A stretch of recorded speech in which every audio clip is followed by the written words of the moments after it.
La palabra revela lo visible y lo oculto. Es el fruto del pensamiento, el camino a la verdad. Frases como esta regresaban una y otra vez a la mente de Inés. Las palabras de aquella carta, traducidas para ella por el tirador francés, la habían cautivado. Ejercían sobre ella una poderosa fascinación, como una música perturbadora y hermosa, cuyos ecos no dejaban de resonar en su memoria. A fin de releerla cuantas veces fuese necesario, se había tomado la molestia de reescribirla en lengua castellana, tomada al dictado de la traducción que le iba haciendo Pierre Arbus. «¿Y decís que el mensaje era para vuestro esposo?», le había preguntado él, con un deje que no ocultaba cierta incredulidad. «Estaba en su posesión, ignoro cómo», había confesado ella.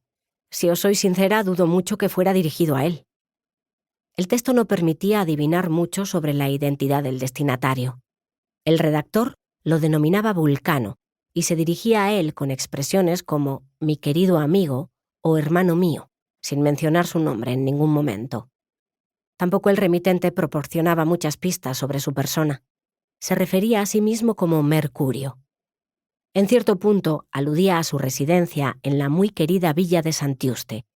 Debía de tratarse de un hombre erudito, versado en la historia antigua y las lenguas clásicas. Resultaba evidente su admiración por las letras y el saber contenido en ellas.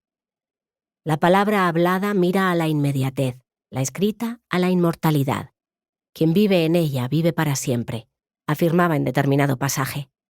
Algo más adelante añadía: gracias a la escritura, la ciencia del pasado proyecta luz sobre el presente. Sin ella todo sería oscuridad. La joven había notado que su traductor modificaba el tono al dictarle aquellas frases. Cuando le preguntó la causa, él se limitó a comentar: «Nuestro redactor es hombre más optimista que yo. Por mi parte diría que la fuente que da luz también arroja sombras». Y continuó leyendo sin dar más explicación al respecto. Si en sus documentos Tonio había usado referencias a criaturas monstruosas para designar a sus asociados, el autor de aquella epístola había hecho lo propio, aunque recurriendo a divinidades del antiguo panteón pagano: Mercurio, Vulcano, Apolo, el mensajero del Olimpo, dios del comercio y los caminos, el del fuego y los metales, el de la música y las artes, identificado con el sol.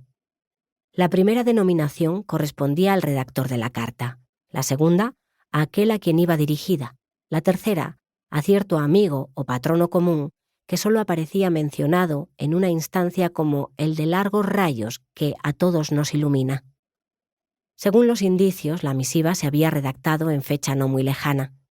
Estaba datada el día 30 del mes primero, sin mencionar el año.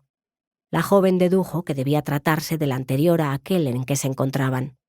El estado de la tinta y el papel no permitían concederle mayor antigüedad, y de ser más reciente, aquel documento no podría haber acabado en manos de Tonio, que había fallecido en diciembre de dicho año. Aunque Mercurio no había llegado a concluir del todo su relato, el contenido parecía indicar que sí había podido llegar casi al final del mismo. La historia contenida en aquellas páginas empujaba al asombro. El propio redactor aseguraba que aún le costaba creer que hubiera descubierto aquella joya única y maravillosa que el mundo creía perdida para siempre en las hogueras de Constantino. Según él mismo relataba, un día había acudido al archivo custodiado por los alabarderos para consultar cierto libro, De Viris Illustribus de San Jerónimo. Cuando comenzó a leer el ejemplar de que el encargado le hizo entrega, comprobó para su sorpresa que el texto latino, no impreso sino manuscrito, no correspondía a lo que figuraba en la portada. Daba la impresión de que alguien lo hubiese encuadernado bajo un falso título. El contenido lo dejó anonadado. Se trataba del más despiadado ataque imaginable contra los principios de la religión cristiana. Ciertos detalles del texto le permitieron deducir la identidad del autor. Fue así como comprendió que tenía entre las manos una traducción latina del Tratado contra Cristianos de Porfirio, la única copia de aquella obra condenada a la hoguera siglos atrás, de un escrito que se consideraba perdido y que por vía milagrosa resurgía de las cenizas como legado para la posteridad.